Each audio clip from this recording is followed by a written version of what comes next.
여러분 안녕하세요, 김욱혜입니다. 한 주간의 영화 연예 학습지 주간 김욱혜, 이번 주도 상큼하게 시작합니다.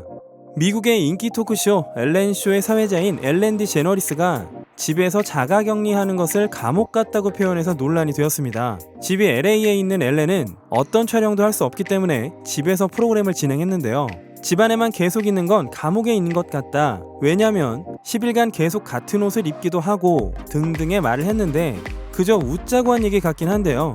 사람들은 대저택에서 디자이너가 짜준 스웨터를 입고 완전히 맛있는 음식도 먹고 있는 주제에 라면서 전혀 감옥 같지 않다, 그런 감옥이라면 내가 들어가겠다 라는 코멘트가 SNS상에서 폭주한 것이죠. 아무래도 요즘 힘겨운 사람들에게 반감을 일으키고 만 것 같습니다. 참고로 엘렌의 집은 이렇게 생겼습니다. 이런 감옥 어떠세요? 집 얘기 나왔으니까 말인데요. 저스틴 비버가 전에 살던 집이 갑자기 화제가 됐어요. 지난 주말에 인터넷에 저스틴 비버가 과거에 렌트했던 집의 사진이 나돌아서 이 독특한 외형을 보고 사람들이 다양한 농담을 하기 시작한 것이죠. 아마존이 커뮤니티 칼리지를 만들었냐 라는 사람도 있고, 푸드 프로세서와 비슷하게 생겼다는 사람도, 아무리 봐도 어벤져스 기지와 비슷하다 라고 하는 사람도 있었습니다. 지난주 주간 김효케에서도 레이디 가가를 살짝 언급했지만 잡지 인스타일에 5월호 표지 모델로 등장해서 아주 솔직한 인터뷰를 담았습니다. 일단 지금 본인이 가장 원하는 것은 결혼이라고 해요. 그리고 아이를 갖는 것도 정말 원한다고 합니다. 체내에 인간을 잉태하고 키우는 일을 하는 인간이란 정말 대단하다, 이런 말도 했습니다. 레이디 가가는 새로운 음악과 새로운 영화에도 도전하고 자선단체에서 활동도 더 하고 싶고 아직 자신은 꿈이 많다고도 하는데요. 자신이 슈퍼에서 장을 보는 파파라치 사진만 봐도 뭔가 능숙하고 당당해 보이겠지만 사실은 오랫동안 우울증을 앓고 있다고 합니다. 마치 온 세상이 자기를 생각하고 잘 아는 것처럼 굴지만 전혀 눈치채지 못하더라 라는 말도 남겼습니다. 레이디 가가는 4월 10일에 앨범 크로매티카를 발매 예정이었으나 연기를 했고요. 코첼라 페스티벌 라인업에도 있었으나 페스티벌 역시 4월에서 10월로 연기가 되었죠. 가수 위켄드와 배우 짐 캐리, 전혀 연관이 없어 보이는 이 두 사람이 의외의 우정을 키워온 것으로 밝혀졌네요. 위켄드는 잡지 버라이어티의 최신호 표지에 등장, 인터뷰에서 자신의 앨범 발매일이나 생일에 짐 캐리가 해준 뜻밖의 서프라이즈를 언급했습니다. 위켄드는 자신이 처음으로 극장에서 봤던 영화가 마스크였고 그때부터 짐 캐리를 동경해 왔다는데요. LA에 사는 두 사람의 집이 가까운 걸 몇 해 전에 알게 되었고 짐에게 주소를 알려줬더니 짐이 말하길 우리 집 발코니에서 너네 집이 보인다 라는 답장이 와서 서로 망원경을 보면서 손을 흔들었다고 해요. 심지어 어릴 때 마스크를 봤던 영화관 이름을 말했더니 그도 알고 있었다는 여러가지 우연에 대해서도 이야기를 했습니다. 올해 2월 위켄드의 생일 때는 짐 캐리가 직접 전화를 걸어서 창밖을 보라고 해서 나가봤더니 거대한 풍선을 띄워서 축하를 해줬고 직접 집까지 찾아와 함께 아침을 먹으러 가기도 했다면서 짐 캐리가 얼마나 로맨틱한 서프라이즈를 해줬는지 그건 너무나도 비현실적인 경험이었다고 말을 했습니다. 짐 캐리는 자신이 퍼포머가 되겠다고 마음을 먹게 해준 첫사람이었고 30세가 된 첫날에 그런 사람과 아침을 먹다니 라면서 정말 특별했던 자기 30대의 시작에 대해서 뜻깊은 경험담을 들려줬습니다. 와우, 짐 캐리 멋진 사람이었네요.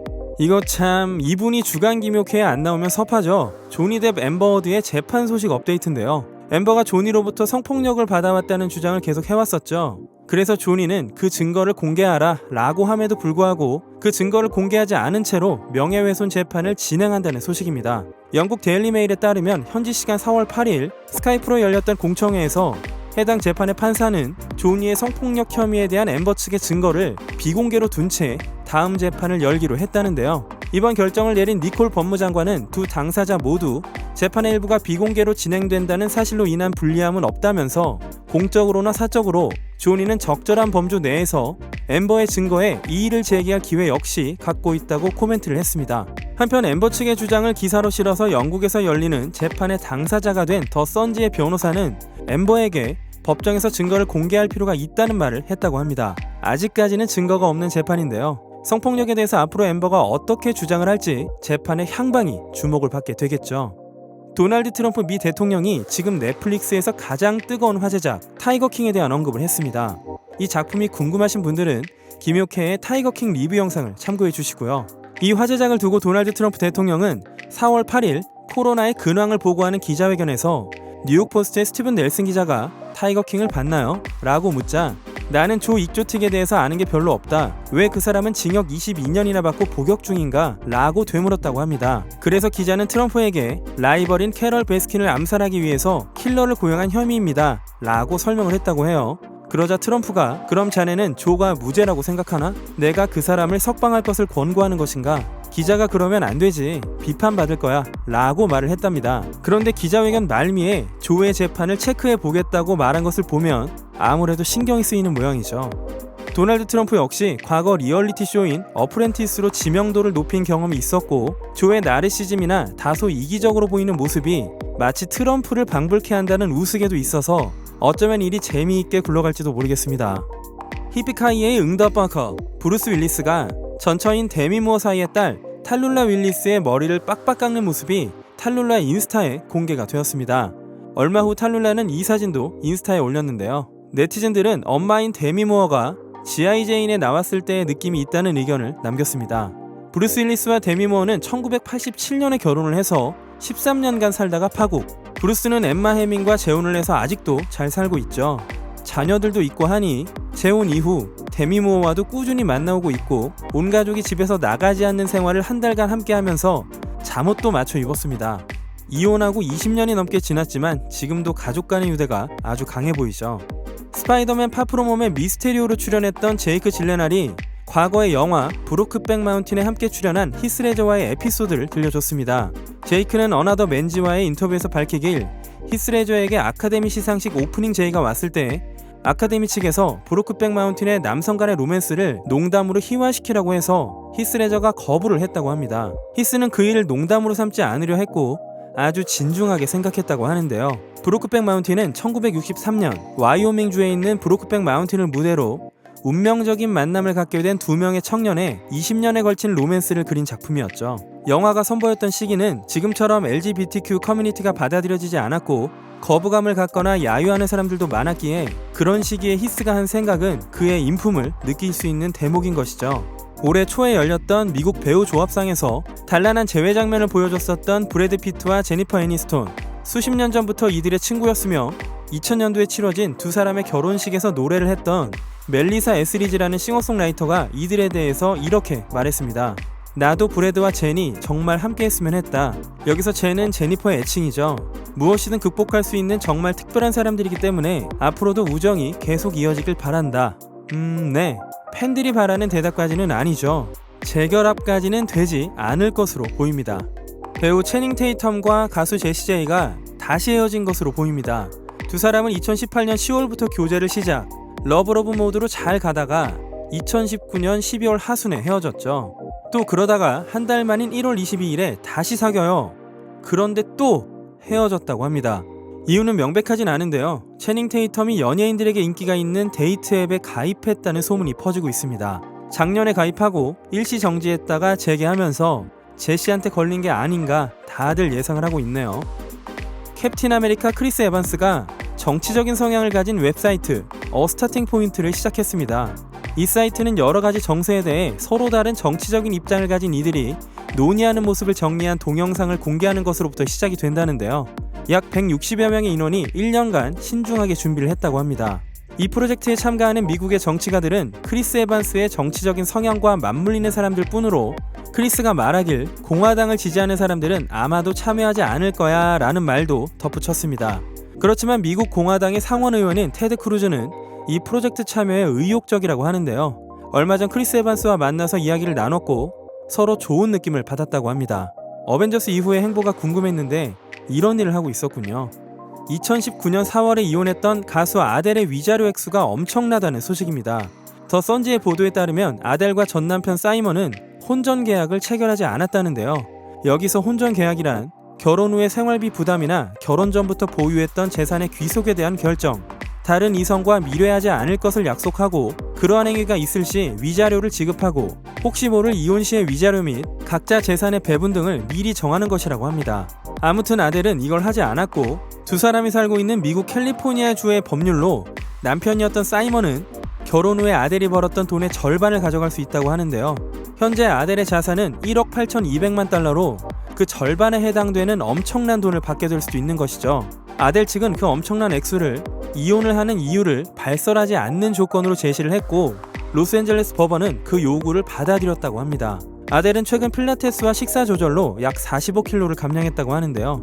사이먼과 헤어지고 나서 과거에 나오미 캠벨과 사귀었던 래퍼 스캡터와 사귀고 있다는 소문이 있습니다. 얼마 전에 컴백한 린제이 로한이 과거에 기르던 애견이 약 27년을 살았다고 발언을 해서 구설수에 올랐네요. 거짓말이 아니냐 이런 거죠. 견종은 말티즈라고 하는데요. 기네스 세계 기록에 따르면 27세까지 산 댕댕이는 지금까지 단 7마리로 린제이의 이야기를 들은 팬들은 그게 정말이냐, 인간 나이로 27세가 맞냐, 기네스북에 등재되어 있냐 라는 등의 반응을 나타냈습니다.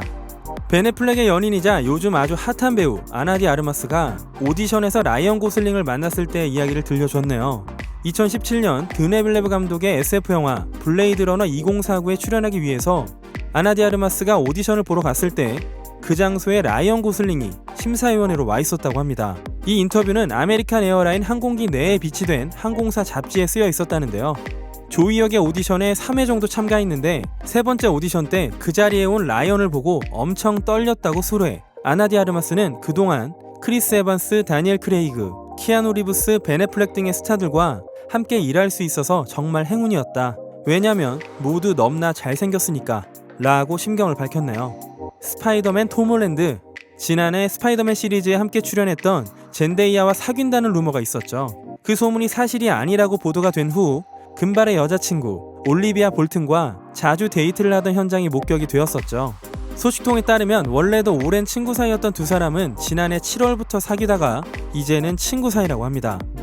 우리 마음속에 영원한 토니 스타크 로버트 다우니 주니어가 지난 4월 4일 55번째 생일을 맞이했었죠. 생일 당일에는 어벤져스 동료들이 SNS로 축하를 보내왔습니다. 크리스 에반스는 로버트와의 투샷을 트위터에 올렸고 3천만큼 사랑한다는 극중의 대사를 인용해서 축하를 해줬고요. 마크 러팔로는 로버트에게 포옹을 보내주고 기네스 펠트로는 그는 나의 형제이자 친구이자 서포터이다 라면서 추억의 사진을 올렸고요. 타노스 역의 조시 브롤리는 인스타그램 스토리로 노래를 불러줬습니다. 타노스의 축하를 받는 아이언맨, 뭔가 뭉클하죠. 드웨인 존슨이 얼마 전에 인스타에 올린 딸과의 영상이 화제가 됐습니다. 드웨인 존슨은 딸에게 어떻게 적절하게 손을 씻는 방법을 가르쳐줄지 고민하다가 자신이 연기했던 모아나의 마우이가 불렀던 극중 노래 You Are Welcome을 개사해서 불러줬습니다. 너무 귀엽네요. 전 참고로 이 동영상 여러 번 봤습니다. 배우 줄리아 로버츠가 마스크와 장갑을 착용하고 쇼핑하는 모습이 파파라치에게 찍혔습니다. LA에 있는 한 약국을 방문했는데요. 선글라스에 장갑, 마스크로 완전 무장을 하고 식료품을 자동차로 운반하고 있었다고 합니다. 얼마 전에도 할리퀸 마고 로비가 LA에서 식료품점에 들렸던 것이 목격이 되었었죠. 해골 2건을 임시 방편으로 마스크처럼 쓰고 검은 티셔츠와 청바지, 검은 부츠에 샤넬 가방, 콤비네이션 코디를 보여줬었는데요. 마고 로비는 평상시에도 사복 코디가 눈길을 끄는 배우이기도 하죠. 정말 오랜만에 보는 것 같죠? 영국의 패션지 롤러코스터에 페리스 힐튼이 표지 모델로 등장을 했습니다. 하이바디 슈트에 하이 부츠로 섹시룩을 선보였는데요. 페리스가 들고 있는 이 가방은 주시 거죠. 2000년대 초반에도 종종 페리스가 애용하는 모습이 보이면서 인기가 폭발했던 브랜드인데요. 여전히 쓰고 있나 봅니다. 인터뷰에서는 나는 항상 새로운 것에 도전하고 혁신적인 삶을 살았다. 그리고 셀럽계에 새로운 장르를 확립했다면서 특히 패션에 있어서는 아무도 입은 적이 없던 것을 선택하면서도 스타일리스트도 고용하지 않고 모든 것을 스스로 해왔다고 자랑스럽게 말을 했습니다. 이렇게 페리스 힐튼은 자화자찬을 당당히 하고 있지만 사실 꾸준히 사업가로도 탁월한 면모를 보여주고 있었죠. 자신의 지명도를 무기로 의류, 향수, 호텔 제작에 참여를 했고 그렇게 쌓아 올린 자산은 수천억 원에 달한다고 합니다. 지금은 더 그램업이라는 어플리케이션에 아낌없는 투자를 하고 있다고 하네요. 마치 차기 울버린의 배역을 노린 듯한 크리스 프렛의 모습이 반향을 일으켰습니다. 얼마 전 인스타에 이런 사진을 올렸는데요. 해시태그로 격리 중인 울버린이라는 문구를 붙여놨습니다. 크리스 프렛이 이런 표정을 해도 웃긴 건 어쩔 수 없는 것 같죠. 얼마 전에는 아들과 세차하는 모습이 찍히기도 했는데요. 가디언즈 오브 갤럭시, 주라기 월드 시리즈의 주연을 맡고 있으면서도 울버린도 탐을 내는 것이냐는 팬들의 읍소가 있었습니다. 2013년에 40세의 나이로 사고사를 한 분노의 질주의 폴 워커, 그의 딸인 미도우 워커가 지금까지 공개되지 않았던 폴의 동영상을 게시했습니다. 미도우는 폴의 전 여자친구였던 레베카 사이에서 태어난 외동딸이고요. 레베카와 결혼은 하지 않았었죠. 이 영상은 좀 같이 볼게요.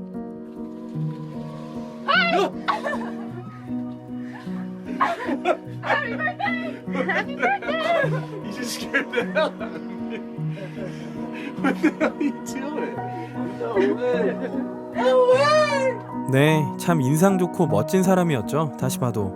미도우는 SNS를 통해서 이 비디오를 올릴 날이 올 거라고 생각하지 않았어요. 하지만 올바른 일이라고 생각합니다. 사랑해요 라는 말을 남겼습니다. 원래 미도우는요, 그렇게 자주 아빠의 사진을 올리지는 않았었죠. 그런데 생일이나 특별한 날에는 종종 아빠를 향한 메시지를 올리곤 했었습니다. 지난해 9월에 있었던 폴워커의 생일날에는 어린 시절의 아빠와 찍은 사진을 올렸었죠.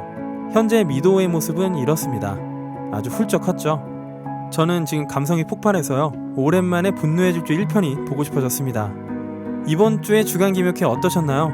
즐겁게 보셨다면 구독과 좋아요를 잊지 말아주시고요. 다음 주에도 흥미로운 내용으로 다시 찾아오겠습니다. 지금까지 주간 김효캐 K지였습니다.